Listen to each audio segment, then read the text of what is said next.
In today's video, I'm going to teach you how to find your QuickBooks license number in just 5 minutes. Whether you're troubleshooting software issues or simply need your license information, knowing how to access it easily is essential. So let's dive right in and simplify this process. First, you'll need to sign in to your QuickBooks account. Head over to QuickBooks' main website where you'll see the option to sign in. Clicking on this sign in button gets us started on our journey to retrieve that crucial license number.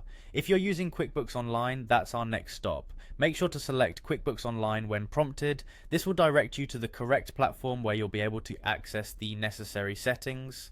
Once you've chosen QuickBooks Online, type in your credentials. It's time to log in, enter your username and password, then hit continue.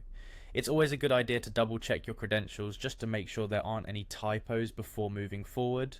Now that you're logged in, direct your attention to the top right corner of the page. Here you'll find the settings icon. This is where we need to focus next. The settings are the gateway to accessing various pieces of important information within your QuickBooks account, including the license number. Within the settings menu, look for the option labeled additional info. Click on that and you'll be taken to a page displaying various account details. This page contains the valuable information we're searching for today. It's neatly tucked away in the additional info section, so navigating here is key. Once you have the page with the additional information open, locate the section with your license number.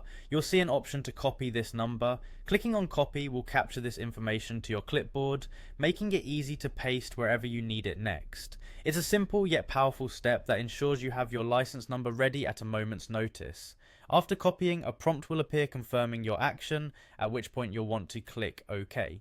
This finalizes the process, securing your license information for whatever use you intend next. And just like that, you've found and copied your QuickBooks license number. That's all there is to it.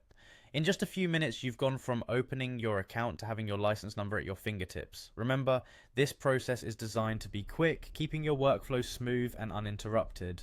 Thanks for joining me today. If you found this tutorial helpful, don't forget to like and subscribe for more helpful tips and guides. Until next time.